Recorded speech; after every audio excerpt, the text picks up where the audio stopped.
LinkedIn News. What if you could never fail? What if failure was a made-up word? What if failure was something that we tell ourselves so that we can give up? What if failure is only this thing that we tell ourselves so that when we don't meet the expected goal and we fail, we say, we failed, and now I can give up. If failure didn't exist, then we would just keep trying over and over and over again. What if failure is a made-up word? What if failure doesn't really exist?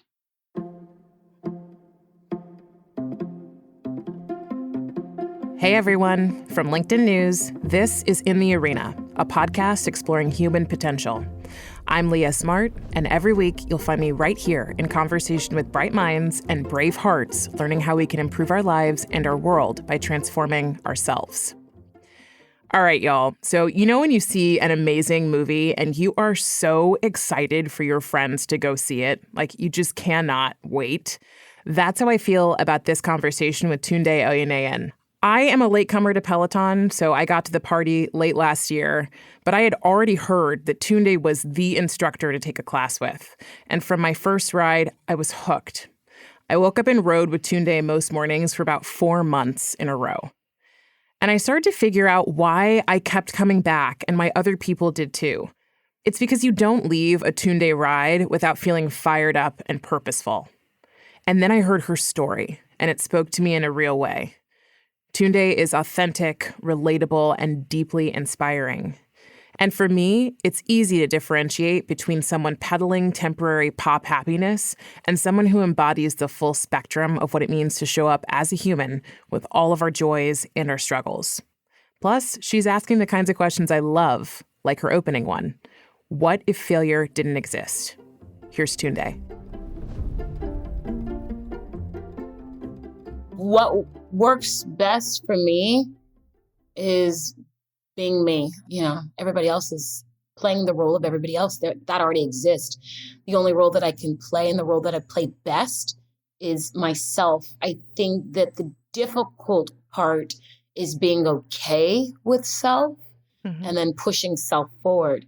So I try to share that and speak from my experiences. Yeah, I mean, it resonates. Like, you know it when you know it. For someone who's also been through a lot of things, I can see someone who truly knows what it's like to go through hard things. And that's what makes you so magnetic. And I know there's going to be a million questions that, people probably ask you all the time, right? Like, what keeps you motivated? What's your morning routine? I've heard you answer a lot of those questions, but something that I want to understand and help other people understand, which is this moment after your first spin class at spin place that will not be named. That's like that you walk out, you're like, I live in New York too. So I'm in the city streets with you. You felt it. And I'm like, I know that moment, but you walked out and you had this like moment of premonition. And you also talk about in the book of like, these are decision points, right? So there's a point that you can either decide to look or you can keep moving. Can you just flesh that out for us? What was that like? Yeah, in short, I was a makeup artist for 15 years. I'd worked my butt off. I was living my dream job. I loved it until I hated it. There was a million people in line that would have killed to have the opportunity that I had. And I was in this space where I didn't even want to admit to myself that I hated my job because I felt ungrateful. And so, like I said, I was in LA at the time. I was in New York on a work gig. And I wanted to go down and work out in the hotel. I got down to the hotel gym. There was a hula hoop and a broken treadmill. So I realized that wasn't going to serve any purpose. So we won't name that hotel either. The good people of blank.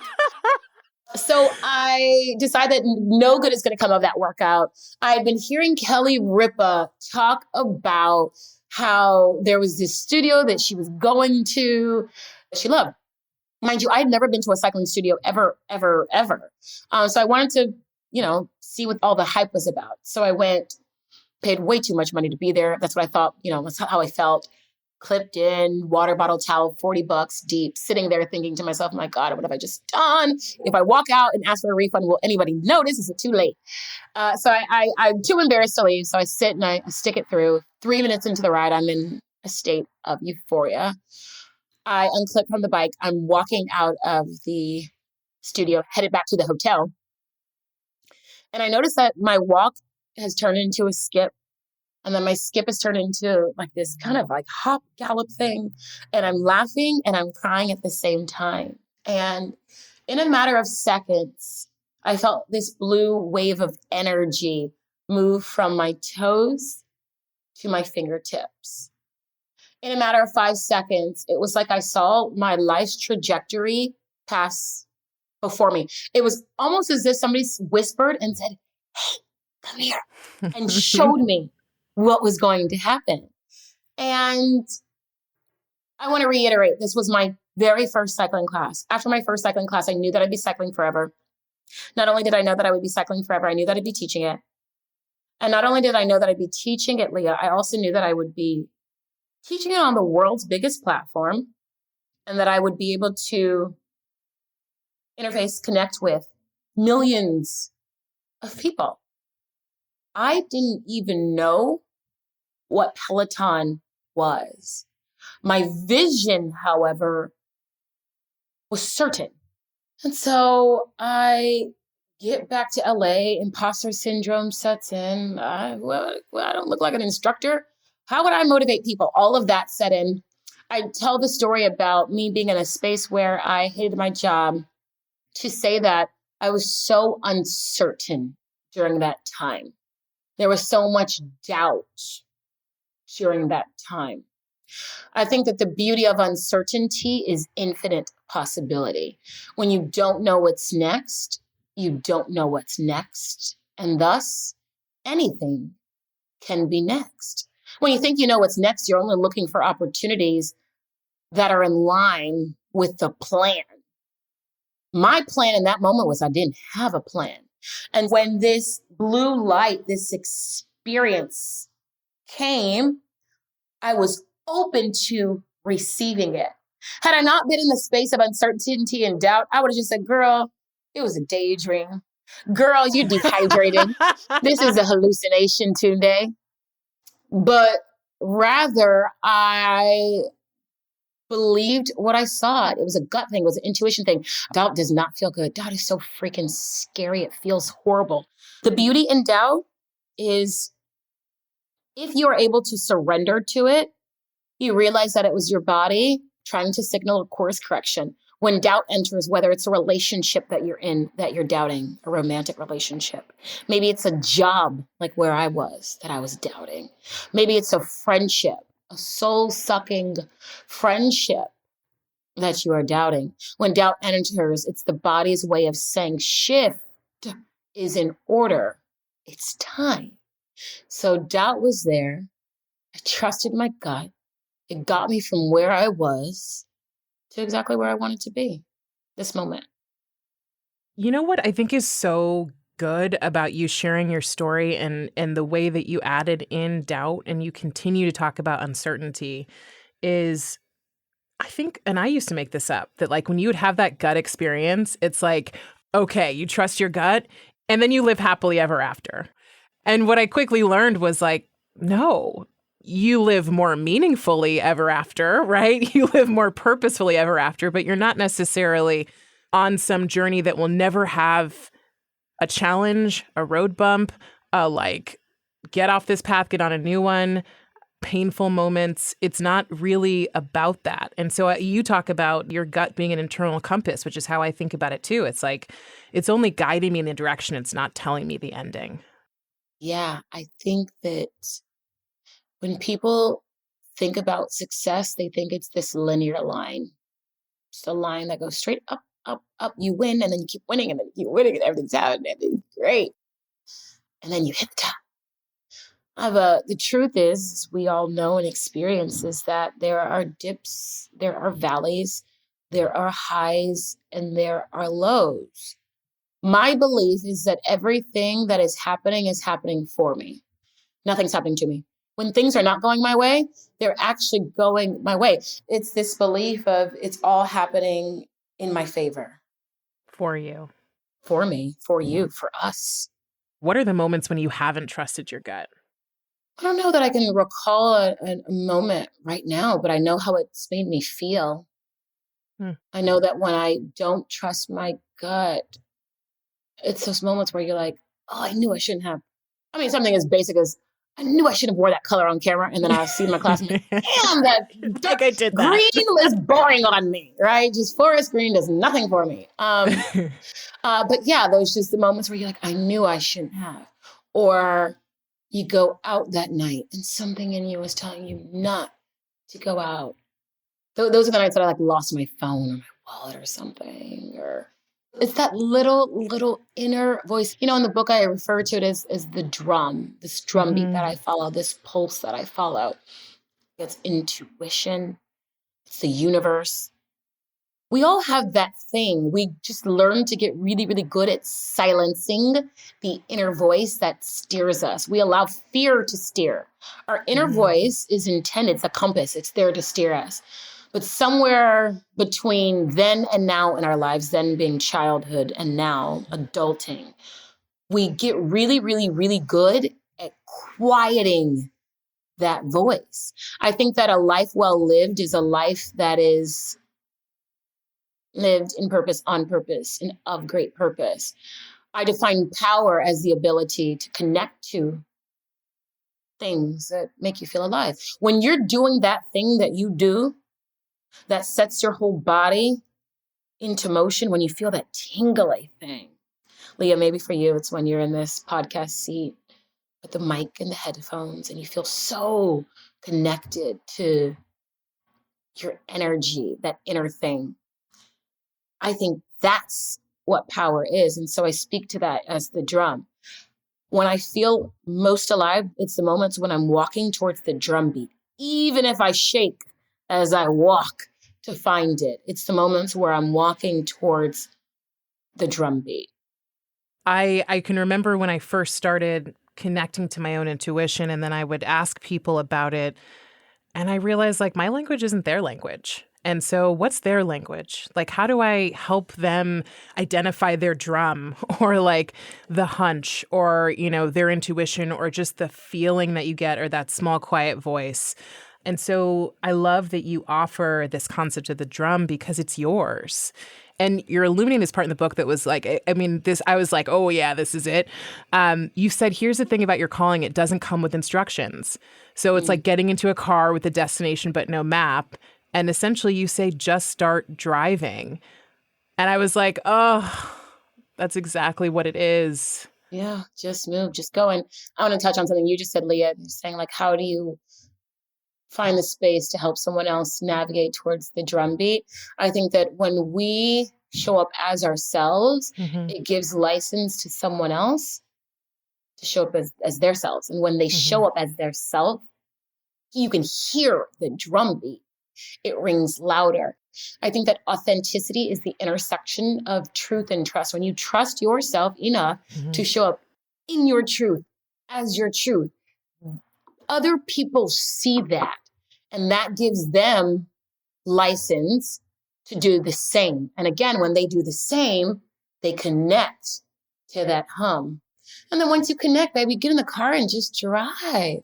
Where am I going? I don't know, but the wind feels good in my hair. And I don't even have hair.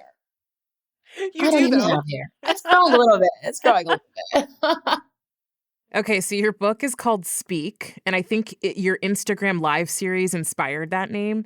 Can you tell me more about that? Because I want to hear what the acronym is. I want everybody else to know, and I need to understand this story. You know, everything you do in life informs the next. You know, I led a ride at Peloton called Speak. It was just after the murder of George Floyd. The world was in a pause. We were in a standstill. We were aching. We still continue to ache. We were heavy and deep in our ache. And Peloton asked me if I would lead a ride of solidarity. And in that moment, I said yes, not knowing what it would be, what it would mean. And ultimately, 22,000 people tuned in to take that ride live For context, when J-Lo goes and sells out Madison Square Garden here in New York, it holds, I think, roughly 21,000 people. So there was a J-Lo You were sized. J-Lo that day. It wasn't to say that it was J-Lo, but to say that 22,000 people aligned in solidarity to come together in that moment. I think of it as a really, really, really massive protest that we all attended together. And so much came out of that ride. I mean, there were people, white men, that DM'd me and said, I didn't want to take that ride. My wife made me watch it. I found the term Black Lives Matter offensive. And now I get it. I'm with you. Black Lives Matter. There were women, white women, who said that they had never taken my class. They'd scrolled past my face every day because I looked different from them. And because I looked different, we wouldn't have anything in common. And so they didn't take my class. And I honored them for acknowledging that and admitting that and saying it out loud, posting it on their page because the comments weren't nice. I appreciated it because it's that type of growth, that type of honesty and vulnerability that we need to get out of this. And so my question back to those women who were brave enough to step up and say that was, if you don't invest 20 minutes in me in a cycling class, why would you, if you're then the hiring manager, why would you then invest 2 years or 20 years in a future candidate? Mm-hmm. Recognize that bias. Recognize it. See it. Call it what it is. Name it so that you can change it. Name it. So I say that, in life, one thing informs the next. And so many people think that Speak came out of that ride. Speak was something I actually created before I had started at Peloton. But I knew that I wanted to use this platform as an opportunity to create this movement that hopefully impact people, touch people, and result in change.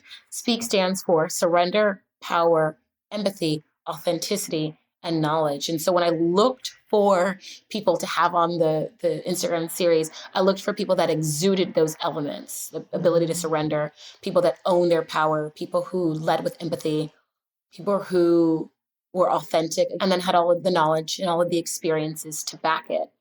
From that, when I sat down to write my memoir, which in third grade, I said I'd write a book. I didn't even have the story or the experiences yet, but I knew that I wanted. I knew. Yeah. I knew. We always know. We all know it's that intuition thing. And so years and years and years of telling yourself you can't, you're not worthy, you don't know where to put the comma or the period, all the things you tell yourself. I had to unpack all of that, unpack all of those lies that I told myself on repeat, all of the lies that were holding myself hostage.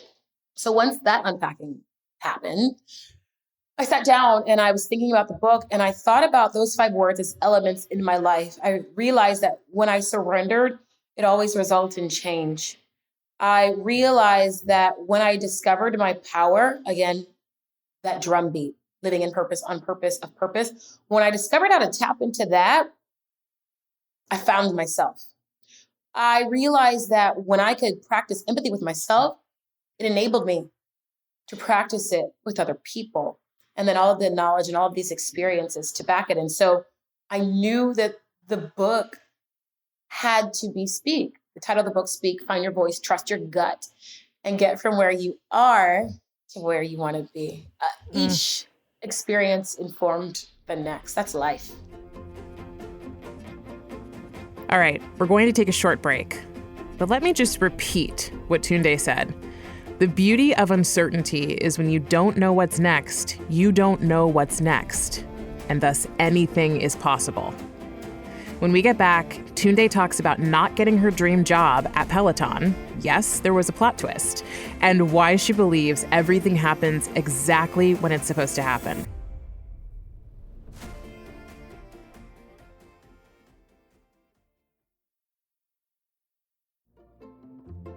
We're back with my guest, new author and beloved Peloton instructor, Tunde Oyeneyin. I wanted to ask you about this because my therapist always has to be a Black woman. And she's this amazing Black woman from LA. And one thing she said to me probably 4 months ago when I was sort of like on the edge. Like I was not doing super well. There's so many things going on in my personal life and professional life. And I've always felt like I've been at this intersection of like celebration and grief. There's always been something to celebrate. And then like there also is the company of grief, loss, pain. And she said to me, how have you thought about the Black strong woman trope? And I honestly hadn't. And so I started doing this dive into like, Olivia Pope and the roles Viola Davis has played. And like, I've seen it, I've been in it, but I hadn't taken a step back and say, what could it mean for my experience? And I think there's this thing that happens as you start to do more of this work on yourself and follow the drumbeat and you start collecting community, right? People start being drawn to you because they can feel it. But I also think at the same time, there's this experience that can happen for Black women where, as we get to this point, people assume that like we can deal with anything, right? And that we're almost superhuman. And I'm curious if you've like thought about that or experienced it. It was something that I almost ignored because I was like, no, I can keep going until I went, wait a minute, I need to stop. I mean, people tell me all the time, not just physically, but mentally. They say, you're so strong, you're so strong, you're so strong, you're so strong. And then I think, am I? Do you know that for certain? Right. Do you know that for certain? So yeah, this expectation of being a strong Black woman, I'll open that up and say women in general, Mm-hmm. I guess I think it's a blessing and a curse. Mm-hmm. It's a blessing and it's a curse because it's like, I saw this t-shirt the other day that said, no, I think a friend said this and I told her she should put it on a t-shirt. You put it on a t-shirt for her. Yeah. Right. Okay. I've started now. She's going to be very mad that I stole her idea, but it was like in crisis, call a Black woman. Because there's this like innate ability to rise. Yeah. Well, I mean, here's the thing. I really relate to your story. I'm not a first generation African-American or Black American, but so much of what you said felt like experiences I've had going to school and being the only Black girl or like one of few Black girls, but also feeling like I belonged everywhere and nowhere. And I mentioned the Black strong woman trope because oftentimes when we don't get to write our stories, we don't get to flesh out what it looks like to be a whole, holistic, complex human and all the things that come with our identities. And so I think you do an amazing job. And I did your Beyonce ride this morning because I was like, let me get in the zone. But you talked about the line in the sand and like how divided the world is and how you want to make an impact on both sides. And whatever those sides may be, what I got from that is, in part, being a Black woman allows us to actually take perspective on so much. But we also can cross a lot of different lines and show up in places where we can be really impactful. And so I see you as someone who can do that. And so I think there's some serious power behind the fact that you can show up in that way and that you are you, but also that you are human. Thank you. No, I appreciate that. I went to a predominantly white school growing up. I am first generation Nigerian. My parents moved to the United States before I was born with the hope of creating a better life for their children. They wanted to live the American dream. That said, I grew up in little Nigeria in my household. Like I was in America, but it felt like little Nigeria at home because that's the way I was raised. Then I went to school with mostly white people. And then when I got to college, I met Black people. And so, yeah, it was almost like these three worlds that I was living in. So much so that if all my childhood friends get together, it looks like the UN because of so many different types of people. Yeah. Right. And so I pride myself on being a bridge of cultures, of people. People are different. Knowing that, I celebrate our difference. I honor and recognize our difference. I think that we are also incredibly alike. We all want the same love and joy. We're all the same people. We just move about life differently. I created an Instagram live series a moment ago. You were speaking to Black women and this like idea of, okay, well now she's good. Like everything's good now though, right? And it's like, no, I still see the And so, I created this platform because I wanted people to be able to hear the stories. Venus Williams was one of my first guests, and she spoke to showing up at Wimbledon for the first time and the hate and the racism she experienced. And she talked about, how those experiences have followed her even now. She's a loud advocate to close the wage gap between men and women. I had on Cynthia Erivo, who spoke to, by the way, I have to say, Cynthia Erivo is one of the most talented musicians of all time, actresses of all time. And she talked about, when she was moving through the theater world, there were only so many roles that she could play because there were only so many Black stories being told.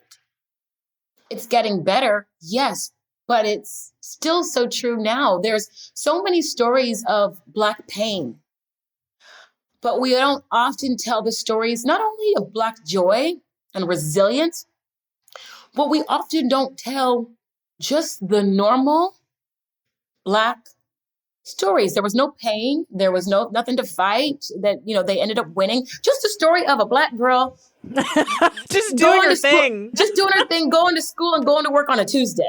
The same way that we tell white stories of people waking up and going to school and going to work on a Tuesday. Again, it's getting better, but there's still progress to be made. And so, so I created this Instagram live series because I wanted to create a space for people to come and tell these stories. So I'm wondering, you knew in third grade you were going to write this book. You had no idea what it was going to be about. Now the book is written. What do you know about life now? It's all always happening. It's all always happening. You just step back to finally see it.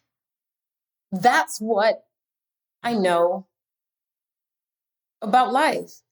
The truth will reveal itself when you are ready to see it. The truth will reveal itself when you are ready to see it. Things happen and they don't go your way.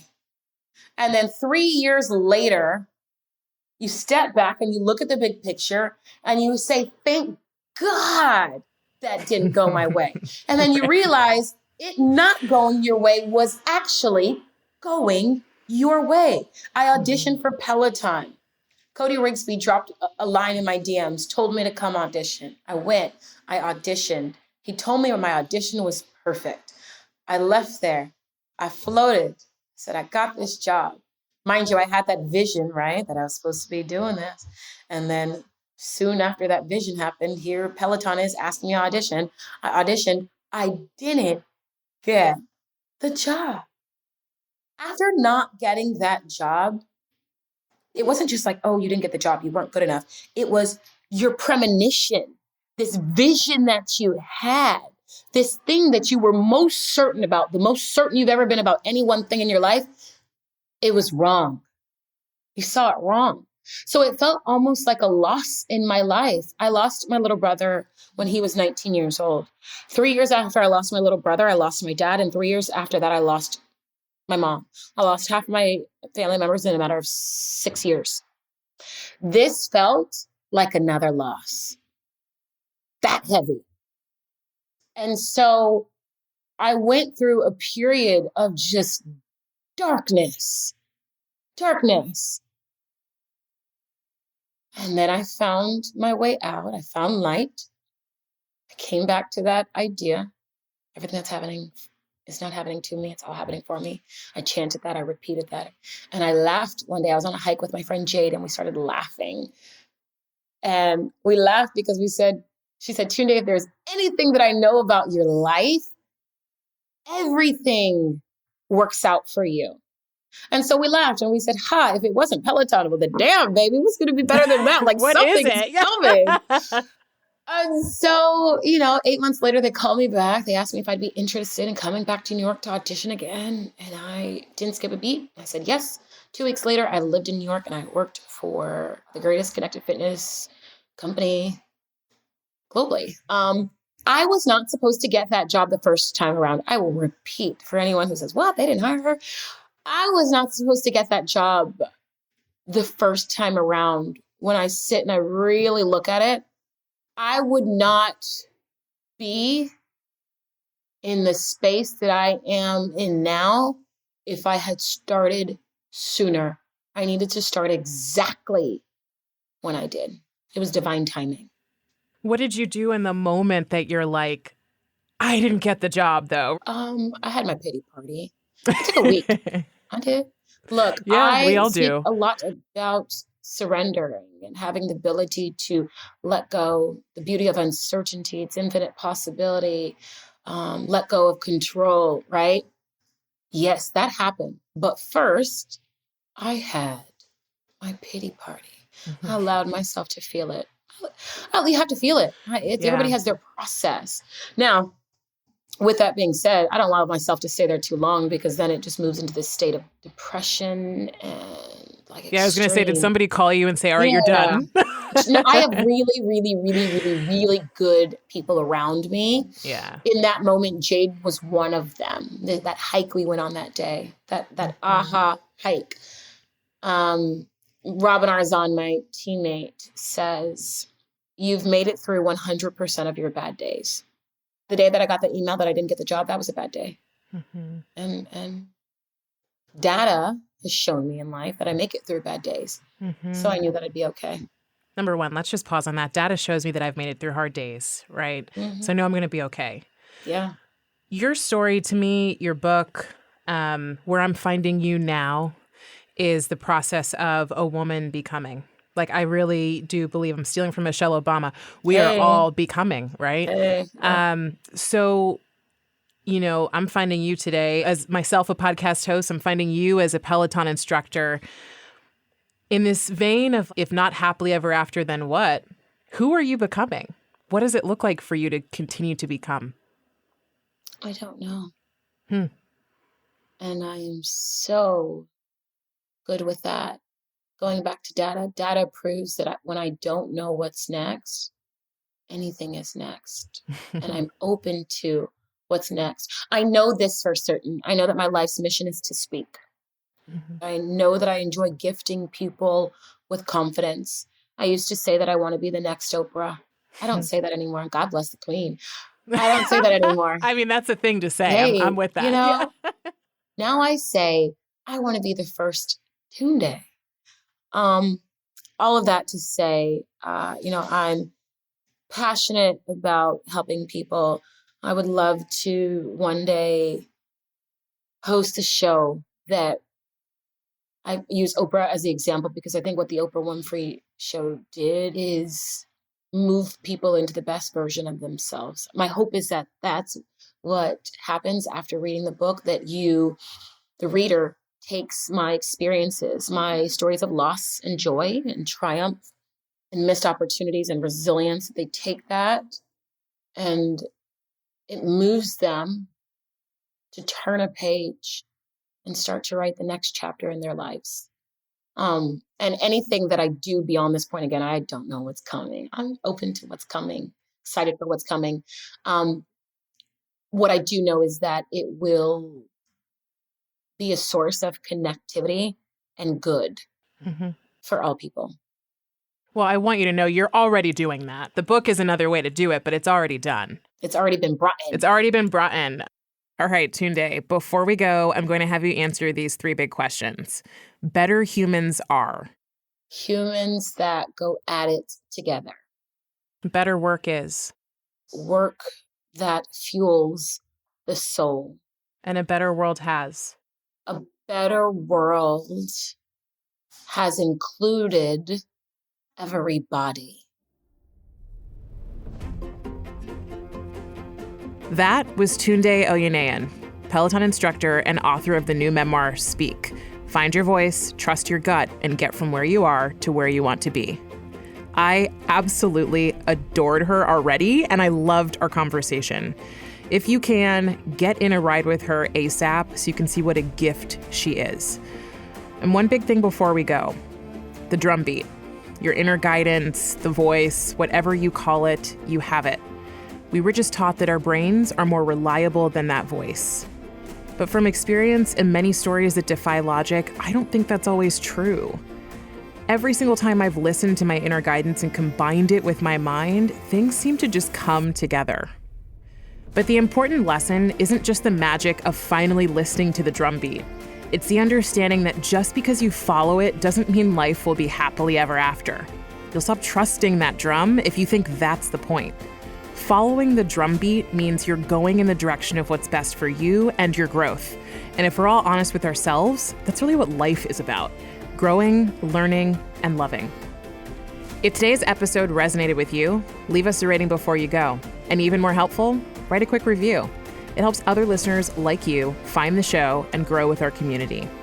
You can always find me on LinkedIn, writing about human potential. Send me a message. I'd love to hear from you.